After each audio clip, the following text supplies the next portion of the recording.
Bismillahirrahmanirrahim. Assalamualaikum warahmatullahi wabarakatuh. Waalaikumsalam warahmatullahi wabarakatuh.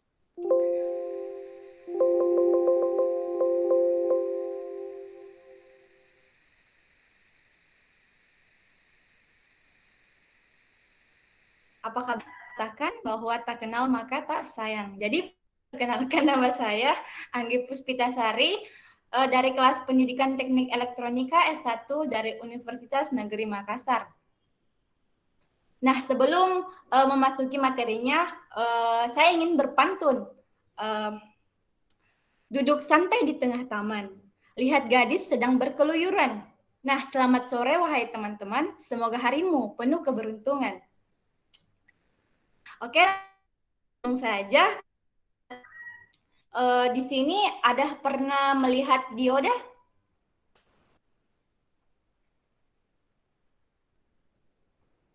Halo?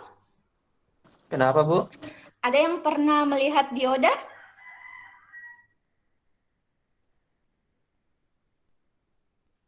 Belum. Bu. Belum pernah. Jadi enggak tahu apa itu dioda, Di? Tidak, Bu. Oke, langsung saja kita ke definisinya. Nah, definisi dioda adalah komponen aktif dua kutub yang pada umumnya bersifat semikonduktor yang memperbolehkan arus listrik mengalir ke satu arah atau biasa disebut kondisi panjar maju dan menghambat arus dari arah sebaliknya atau kondisi panjar mundur. Nah, dioda dapat disamakan sebagai fungsi katup di dalam bidang elektronika. Dioda sebenarnya tidak menunjukkan karakteristik kesearahan yang sempurna, melainkan mempunyai karakteristik hubungan arus dan tegangan kompleks yang tidak linear dan seringkali tergantung pada teknologi atau materialnya yang digunakan serta parameter penggunaan. Beberapa jenis dioda juga mempunyai fungsi yang tidak ditujukan untuk penggunaan penyiaran. Berikut gambar diodanya. Kemudian fungsi dioda secara umum. Pertama, sebagai sengkring atau pengaman. Kedua, untuk rangkaian klemper. Ketiga adalah untuk penyiara. Keempat adalah untuk menstabilkan tegangan pada voltage regulator. Kelima adalah untuk indikator. Biasanya menggunakan LED atau light emitting dioda. Nah, keenam adalah untuk alat menggandakan tegangan. Ketujuh, untuk rangkaian cleaver. Dan kedelapan, untuk alat sensor cahaya yang biasanya menggunakan dioda foto. Kesembilan, untuk rangkaian VCO atau voltage control oscillator, biasanya menggunakan dioda varaktor. Ke-10, untuk alat sensor panas misalnya dalam amplifier. Nah, kita lihat jenis-jenis dioda serta fungsinya. Nah, PN junction dioda atau dioda normal, dioda standar yang terdiri dari susunan PN dan memiliki cara kerja seperti yang dijelaskan sebelumnya. Nah, dioda jenis ini adalah dioda yang umum digunakan di pasaran atau biasa disebut juga dioda generik yang digunakan sebagai penyiar arus. Kedua adalah light emitting dioda atau LED. Saat dialiri arus forward bias, LED akan mengeluarkan cahaya. Ketiga adalah laser dioda. Nah, dioda jenis laser juga menghasilkan cahaya, namun cahaya yang dihasilkan adalah cahaya koheren. Keempat, fotodioda. Nah, fotodioda dapat menghasilkan energi sinari. Kelima, gun dioda. Nah, gun dioda adalah jenis dioda yang tidak memiliki PN junction, melainkan terdiri dari dua elektroda. Nah, dioda jenis ini dapat digunakan untuk menghasilkan sinyal gelombang mikro. Keenam, barit dioda. Nah, di sini adalah jenis dioda yang bekerja dengan prinsip emisi termionik. Dioda ini digunakan untuk memproduksi sinyal gelombang mikro. Kemudian ketujuh, tunnel dioda adalah dioda yang bekerja memanfaatkan salah satu fenomena mekanika kuantum yaitu tunneling. Kedelapan adalah backward dioda. Backward dioda memiliki karakteristik serupa dengan tunnel, perbedaannya terletak pada adanya sisi yang diberi doping lebih rendah dibanding sisi yang berlawanan. Nah, kesembilan adalah pin dioda. Nah, pada pin dioda terdapat area semikonduktor intrinsik atau tanpa doping yang diletakkan antara P dan N junction. Nah, ke-10 adalah Schottky dioda. Pada Schottky dioda diberikan tambahan metal pada cuplikan permukaan bagian tengah semikonduktor. Ke-11 step recovery dioda. Nah, bagian semikonduktor pada dioda ini memiliki level doping yang secara gradual menurun dengan titik terendah di junction. Ke-12 adalah varaktor dioda. Nah, diaplikasikan pada mode reverse biasa dengan lapisan penghalang yang dapat berubah-berubah sesuai tegangan diberikan. Hal ini membuat dioda ini seolah-olah merupakan sebuah kapasitor. Nah, ke-13 adalah dioda Zener yang memiliki karakteristik khusus yang menginginkan efek breakdown pada reverse bias dioda ini dapat menghasilkan tegangan yang tetap dan umum digunakan sebagai penghasil tegangan referensi di rangkaian elektronik. Kemudian karakteristik dioda. Nah, pertama yaitu dioda di bias maju.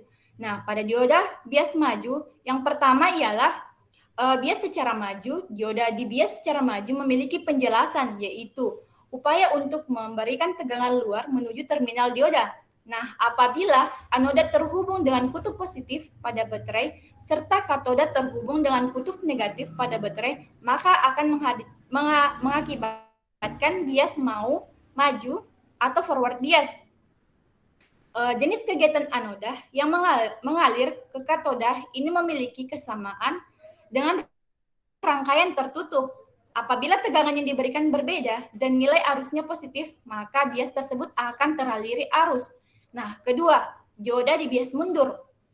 Karakteristiknya, dalam bias mundur, anoda dihubungkan dengan kutub negatif dan katoda dihubungkan dengan kutub positif. Dengan begitu jumlah arus yang mengalir pada rangkaian bias mundur akan lebih kecil. Nah, pada bias mundur dioda, terdapat arus maju yang dihubungkan dengan baterai yang memiliki tegangan tidak terlalu besar dan signifikan karena tidak mengalami peningkatan. Nah, ketika terjadi proses reserve, dioda tidak bisa menghantarkan listrik karena nilai hambatannya besar. Dioda ini juga dianjurkan untuk tidak memiliki besar tegangan dan arus yang melebihi batas. Nah, kita lihat langsung saja cara kerja dioda. Nah, secara sederhana, cara kerja dioda dapat dijelaskan dalam 3 kondisi, yaitu pertama kondisi tanpa tegangan, kita lihat sendiri rangkaiannya seperti di bawah ini. Kedua, kondisi tegangan positif atau forward bias. Dan ketiga adalah kondisi tegangan negatif atau reverse bias. Nah, dari sini ada yang mau bertanya? Saya, Bu. Ya, saya persilahkan. Terkait bias, saya ingin bertanya itu, apa perbedaan bias maju dan bias mundur? Itu saja pertanyaannya. Iya, itu saja. Terima kasih. Oke, langsung saja saya jawab. Bias maju itu adalah pemberian tegangan terminal anoda atau negatif ke tegangan katoda atau positif. Nah, bias adalah pemberian tegangan terminal katoda positif ke terminal anoda negatif. Sudah dimengerti? Halo? Ya, sudah. Terima kasih. Iya, sama-sama. Saya persilakan lagi, sempat ada yang masih mau bertanya? Saya ingin bertanya. Ya, saya persilahkan. Baik, terima kasih ya. Untuk yang pertama tadi lanjutan dari pertanyaan saudara Yusraul Fitrah yang membahas tentang bias maju dan bias mundur. Pertanyaan saya begini, dalam dioda itu kan sudah ada bias maju sama di bias mundur. Jadi pertanyaan saya itu, apakah ada sistem dominasi dalam bias maju atau bias mundur?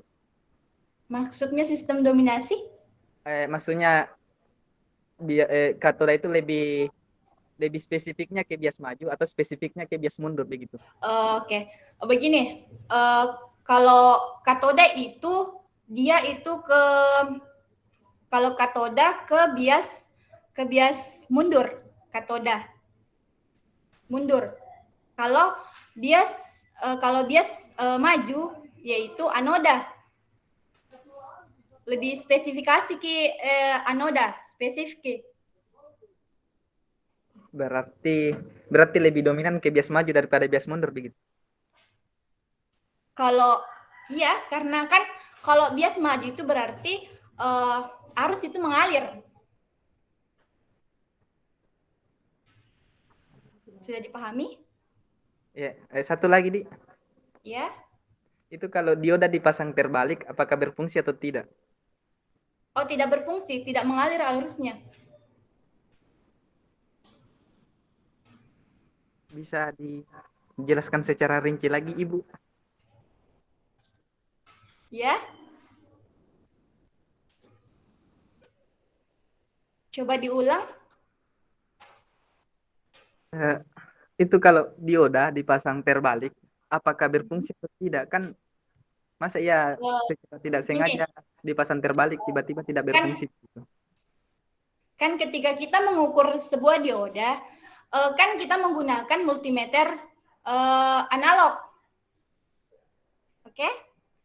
Terus pada prof hitamnya, hitam itu ke anoda, sedangkan prof merahnya itu ke katoda. Kalau terbalik caranya memasang, maka dioda itu tidak berfungsi, tidak bisa diukur.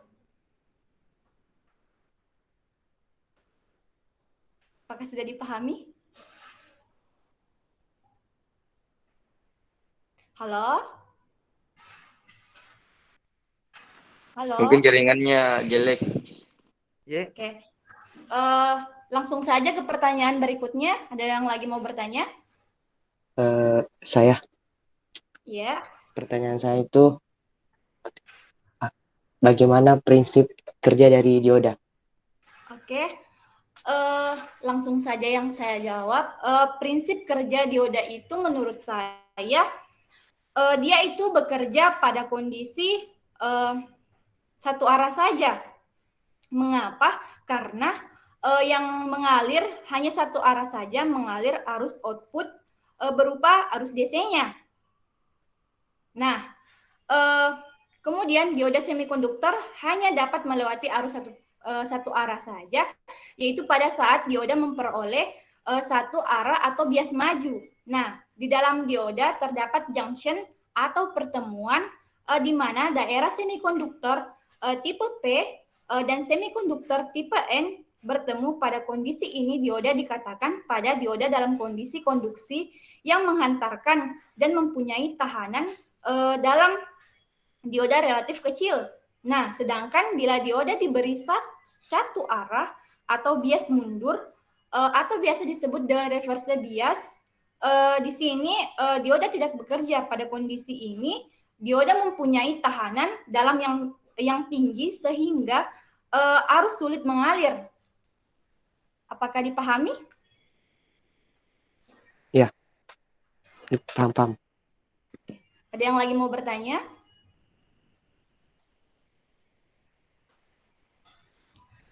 Oke, tidak ada, Di. Langsung saja. Kesimpulannya, hampir semua peralatan elektronika memerlukan sumber arus searah. Nah, penyiar digunakan untuk mendapatkan arus searah dari suatu arus bolak-balik. Nah, arus atau tegangan tersebut harus benar-benar rata dan tidak boleh berdenyut-denyut agar tidak menimbulkan gangguan bagi peralatan yang dicatu. Nah, dioda semikonduktor hanya dapat melewatkan arus pada satu arah saja, yaitu pada saat dioda memperoleh satu arah atau bias maju atau forward bias. Nah, langsung saja, burung dara, burung cendrawasih, cari dulu di Papua. Cukup sekian dan terima kasih. Semoga bermanfaat untuk kita semua. Assalamualaikum warahmatullahi wabarakatuh. Waalaikumsalam Waalaikumsalam warahmatullahi wabarakatuh. Maniti.